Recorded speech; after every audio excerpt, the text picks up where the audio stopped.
কাকিমণি শোনো, ওকে না আমি ফোনে ভিডিওতে দুধ উতলানোটা দেখিয়ে দিয়েছি। কেমন বুদ্ধি কাটিয়েছি বলো? তাই তো দেখছি, বন্ধু বাড়িতে আসার পর তোর বুদ্ধিটা ভারী খুলেছে রঙ্গনা। দাঁড়াও, এখানে শেষ নয়, আর একটা বুদ্ধি আছে। ওয়েট, 1 2 3 টাড়াং! ওমা, এ তো ল্যাটা মাছ।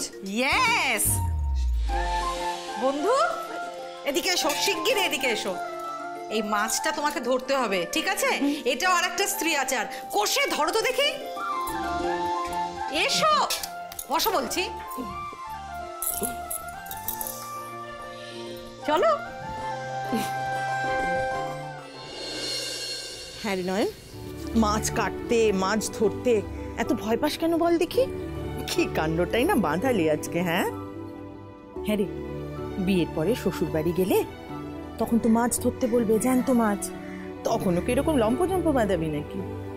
জিওল মাছগুলো কেমন লাফায়, ধরতে গেলে খুব ভয় লাগে মা, আবার আবার মায়াও লাগে জানো।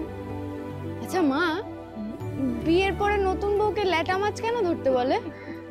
আমায় বললে তো আমি ভয়েই মরে যাব, ছুটতে পালাবো। তোর চিন্তা নেই রে দিদি, তোকে কেউ ল্যাটা মাছ ধরতে বলবে না। আরে বাবা, বিয়ে হলে তবে তো ল্যাটা মাছ ধরার প্রশ্ন। তোর কপালে বিয়েও নেই, তাই ল্যাটাও নেই। কি হলো, ধরো।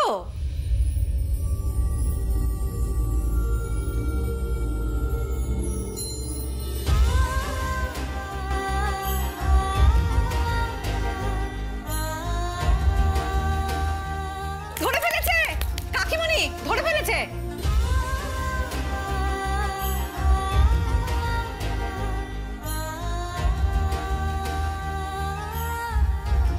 মাগো, আমি আজ ভয় পাইনি মা। ল্যাটা মাছ মুঠোয় নিয়েও তোমার নয়ন ভয় পাইনি। বিয়ের পরে নতুন বউকে যা যা নিয়ম পালন করতে হয় আমি সব করছি। বাহ, মাছ ধরে ফেলেছে রে, ওঠো। ওরা সব কমপ্লিট, দুধ উতলানো দেখে ফেললে, ল্যাটা মাছ ধরে ফেললে, আর এবার তুমি দাদা ভাই স্ত্রী তো, তাই তোমাকে কিন্তু একটু আচার খেতে হবে। তাহলে স্ত্রী আচার কমপ্লিট। শোন শোন, বলছি এই আচারটা খাওয়াবি তো? সেটা একটু পরে খাওয়াচ্ছি। কেন? কারণ তার আগে একটা কাজ আছে, খুব জরুরি কাজ। জ্যোতিকা, প্যাকেটগুলো নিয়ে আয় তো। দে। ছোট মা, এইগুলো তুমি ওই মেয়েটাকে দেবে? তোকে প্যাকেটগুলো দিতে বলেছি, দে। আপাতত তোর কাজ শেষ, যেতে পারিস, যা।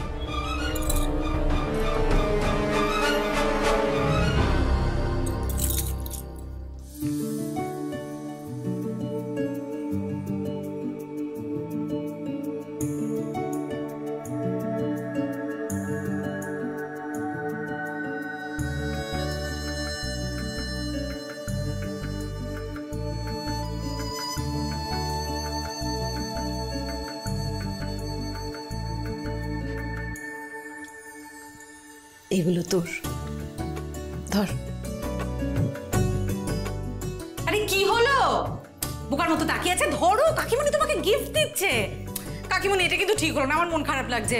তুমি একা একা গিয়ে কিনে আনলে, আমিও তোমার সঙ্গে গিয়ে একটু চুজ করে আনতে পারতাম। ঠিক আছে, কোই পরোয়া নেই, পরের বার আমি তোমাকে গিফট দেবো নিজে পছন্দ করে। ধরো, ধরো, কাকিমণি দিচ্ছে। হ্যাঁ, এই যে শাড়িটা পরে আছিস, এমন শাড়ি কোথায় পেলি?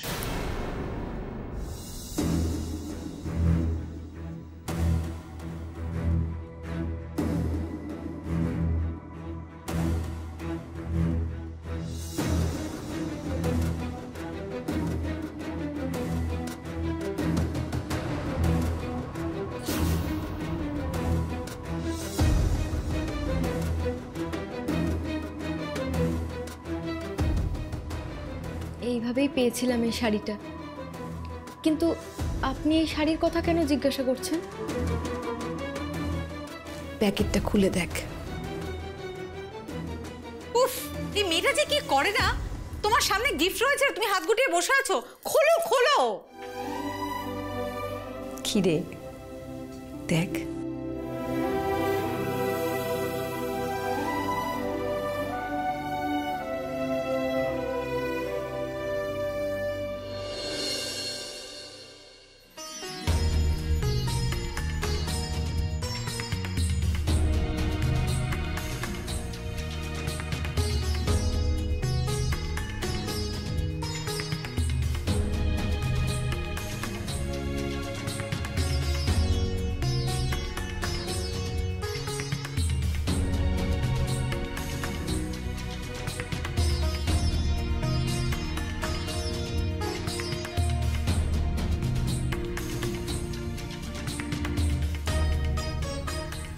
এই শাড়িগুলো তো ঠিক যেমন শাড়ি তুই পরে আছিস তেমনই আমিও তোর মতো অবাক হয়েছিলাম।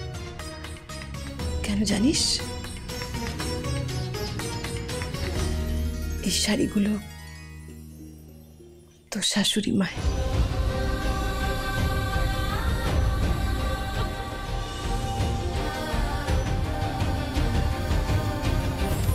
যার ছবি তুই বসার ঘরে দেখেছিস,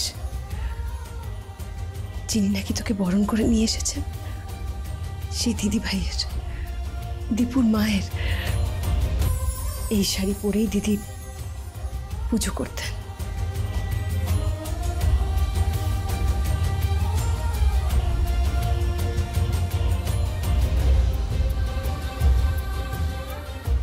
আমার আর কোনো সন্দেহ রইল না ত্রিনয়নী, দিদিভাই যে তোকে নিজের মতো করে সাজিয়ে বাড়িতে এনেছেন। তাই আজ থেকে এই শাড়িগুলো সব তোর।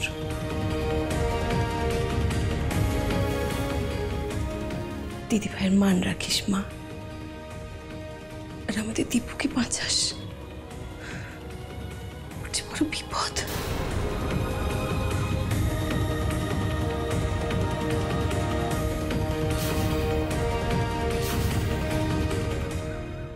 সংসারটা দুভাগ হয়ে গেল। জামাইবাবুর এত সুখের সংসার, একটা ফ্রড মেয়ের জন্য সবকিছু তছনছ হয়ে যাচ্ছে দৃপ্ত। এবং তুই যদি হাল ছেড়ে দিয়ে বলিস যে তুই কিছু করতে পারবি না, মেয়েটাকে হ্যান্ডেল করতে পারবি না, তাহলে তো ভারী মুশকিল রে। আমি হ্যান্ডেল করতে পারবো না তো কি হয়েছে? মা তো রয়েছে, মার উপর আমার সম্পূর্ণ বিশ্বাস রয়েছে। মা যখন বলেছে ওই মেয়েটিকে এই বাড়ি থেকে বিদায় করবে, তাহলে মা ঠিক সেটাই করবে। আর মামাজি প্লিজ ওই মেয়েটার নাম না আমার সামনে অত নিও না, বড্ড বিরক্ত লাগে। এখন আমার অনেক কাজ পড়ে আছে, আমি কাজ করতে দাও, কনসেন্ট্রেট করতে দাও। হ্যাঁ হ্যাঁ, তাই কর তাই কর। আসলে এত খারাপ চিন্তা। দাদা ভাই, এইভাবে কি খারাপ ভালোর বিচার করা যায়?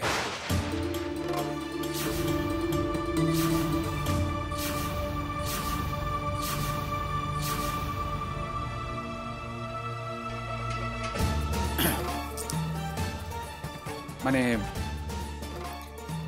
মেয়েটা কি সত্যি এতটা খারাপ? আই মিন, তুই রাগের মাথায় মেয়েটাকে মিসজাজ করে ফেলছিস না তো? তুই কি বলছিস জিৎ? ওই মেয়েটা খারাপ না তো কে খারাপ?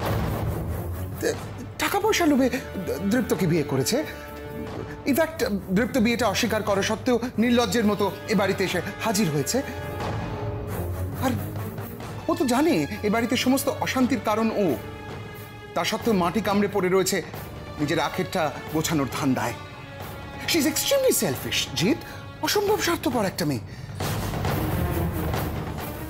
স্বার্থপর, সেলফিশ। মামু, স্বার্থপর হলে কেউ নিজের প্রাণের ঝুঁকি নিয়ে অন্যের প্রাণ বাঁচাতে পারে?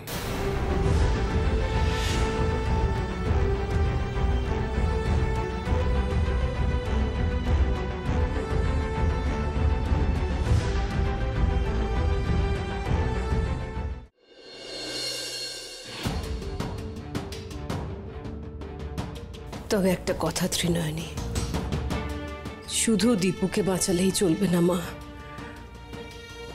তোকে নিজেকেও বাঁচতে হবে।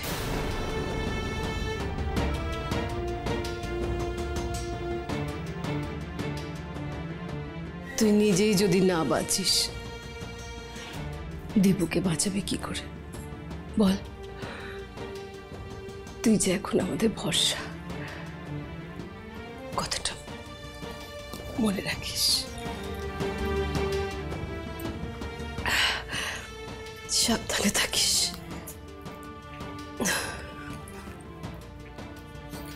কাকিমণি,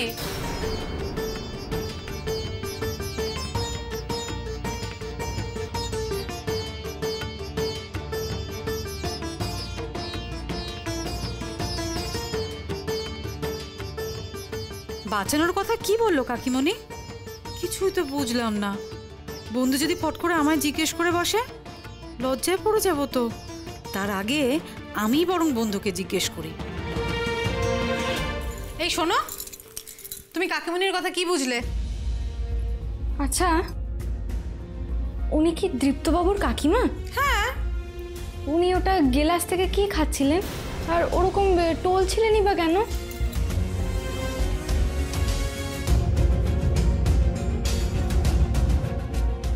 তোমার খুব খিদে পেয়েছে তাই না? হ্যাঁ, কাকিমণির খাওয়া দেখে তোমার লোভ লেগে গেছে তাই তো? না না, আমার খিদে পাইনি, আমি তো এমনি এমনি। হ্যাঁ, খিদে পেলে লজ্জা লাগার কি আছে? দাঁড়াও, আমি তোমার জন্য এক্ষুনি ভালো ভালো খাবার পাঠাচ্ছি। এক্ষুনি পাঠাচ্ছি। আরে দাঁড়াও, পাঠাচ্ছি। যা, আমি কি কইতে চাইলাম আর উনি কি বুঝলেন? হ্যাঁ দাদা ভাই, এই মেয়েটা মানে ত্রিনয়নী আমার প্রাণ বাঁচিয়েছিল। কি বলছিস কি? কবে? আরে ওসব কিছু না রে দৃপ্ত। আরে তোর মনে নেই তোর অ্যাক্সিডেন্টের সময় আমি আর দিদি তোরা জামাইবাবুর সঙ্গে কিছুতেই যোগাযোগ করতে পারছিলাম না। তখন জিৎ গিয়েছিল তোর মাধবপুরে তোদের খোঁজ করতে, এবং ওখানে গিয়ে একটা অ্যাক্সিডেন্ট হয় আর নদীতে পড়ে যায় জিৎ। আর তখনই ওই মেয়েটা, আর দেখ গ্রামের সব মেয়েরাই অল্প বিস্তর সাঁতার টাতার জানে, উনি অত ফুলিয়ে ফাঁপিয়ে। মামু দেখো, সাঁতার জানাটা বড় ব্যাপার নয়। ওখানে সাঁতার অনেকেই জানতো, ইনফ্যাক্ট সবাই জানতো, কিন্তু কেউ আমাকে বাঁচাতে আসেনি। তবে ওই মেয়েটা মানে ত্রিনয়নী নিজের প্রাণের ঝুঁকি নিয়ে মাঝ নদীতে আমাকে ডুবে যাওয়ার হাত থেকে বাঁচিয়েছিল। She saved me. দাদা ভাই, আজকের দিনে দাঁড়িয়ে একটা অচেনা মানুষের জন্য কি এত বড় রিস্ক নেবে বলতে পারিস?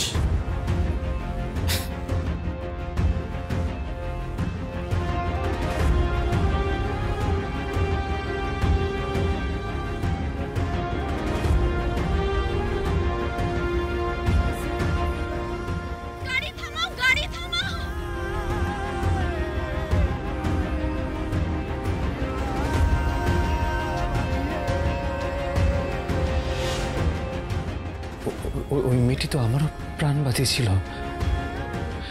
আমার গাড়ির ব্রেক ফেল করেছিল, গাড়ির চাকা খুলে গিয়েছিল। আমার স্পষ্ট মনে আছে, আমি গাড়িটাকে কোনোভাবে কন্ট্রোল করতে পারছিলাম না, স্টিয়ারিংটাকে শক্ত করে ধরেছিলাম। আমি ফিল করতে পারছিলাম যে মৃত্যু ঘনিয়ে আসছে। আমি কিছু করতে পারছিলাম। হঠাৎই তখন ওই মেয়েটি কোথা থেকে আমার গাড়ির সামনে চলে আসে। আর তখন একটুর জন্য আমি বেঁচে যাই। ওই মেয়েটি সত্যি আমাকে বাঁচিয়েছিল।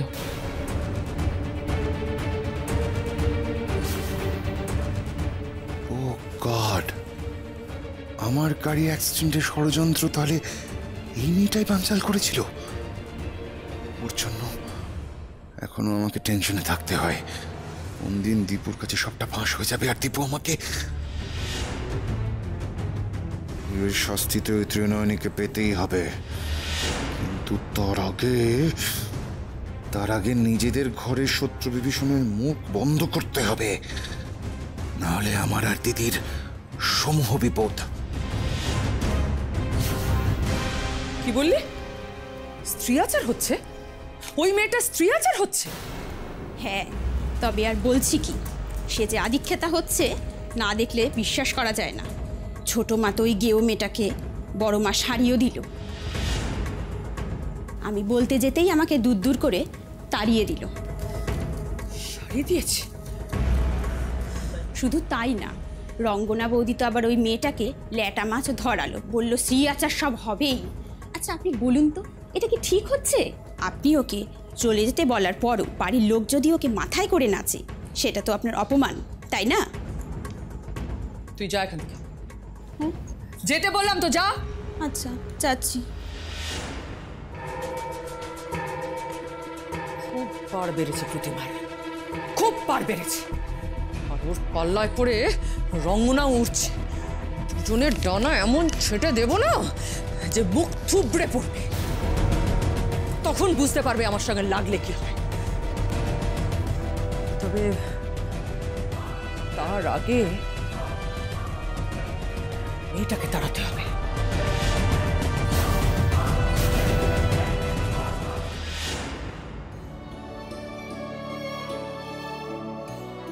মাগো, এই বাড়িতে এসে যে আমি এত ভালো ভালো উপহার পাবো তা যে আমি স্বপ্নেও ভাবিনি মা। আর আর এগুলো যে শুধু উপহার নয়, এগুলো যে আশীর্বাদ, আমার আমার শাশুড়ি মায়ের আশীর্বাদ।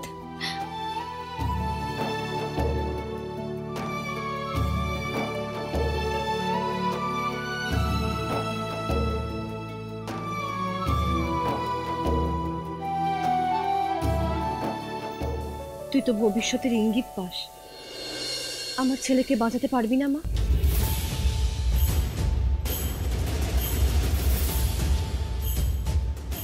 আমি বাঁচাবই মা, তোমার ছেলেকে আমি বাঁচাবই। তার জন্যই তো আমি এত দূর ছুটে এসেছি। কিন্তু কিন্তু তার আগে যে আমাকে জানতে হবে তৃপ্তবাবুর বিপদ কাদের থেকে।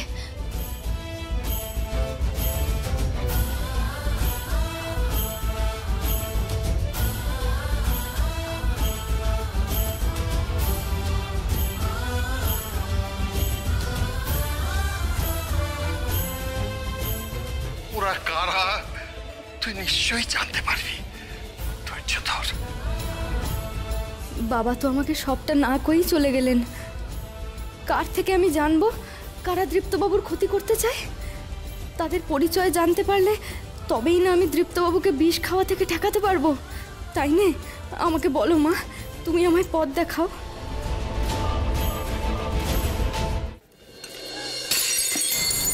কোনো খাবার এই বাড়ি থেকে ওই মেয়েটার জন্য যাবে না। আমার বাড়ির রান্নাঘর রাস্তার ভিখিরিদের খাওয়ানোর জন্য নয়। আর যদি কেউ এ বাড়ি থেকে ওর জন্য খাবার পাঠিয়েছে তার কিন্তু কপালে দুঃখ আছে, আমি বলে দিলাম। ত্রিনয়নী আমার বাড়িতে কিছু না খেয়ে থাকবে না সংযুক্তা। তুমি?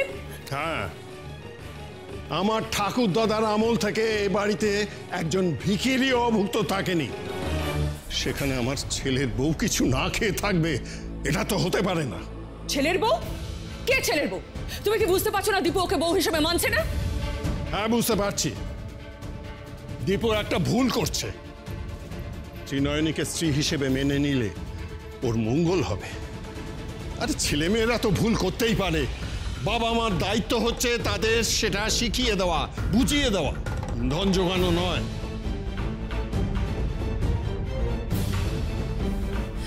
দল পাকাচ্ছ না? হ্যাঁ, সবাই মিলে আমার বিরুদ্ধে দল পাকাচ্ছ, আমার ছেলেটার বিরুদ্ধে দল পাকাচ্ছ। একে তো মেয়েটাকে আমার ছেলের ঘাড়ে চাপিয়েছো, তারপর নিজে যা ইচ্ছে তাই করে বেড়াচ্ছ।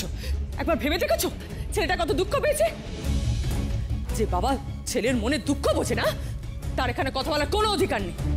দুঃখ হয়তো আমি বুঝি না, কিন্তু যারা ভালো মানুষের মুখোশ পরে ওর বিরুদ্ধে চক্রান্ত করে, ষড়যন্ত্র করে, তাদের অভিসন্ধিটা কিন্তু আমি খুব ভালো বুঝি।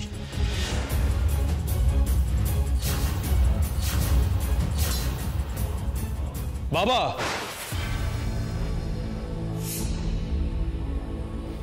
বাবা এই কথাগুলো তুমি মাকে বললে, কিন্তু কেন? হোয়াটস রং উইথ ইউ?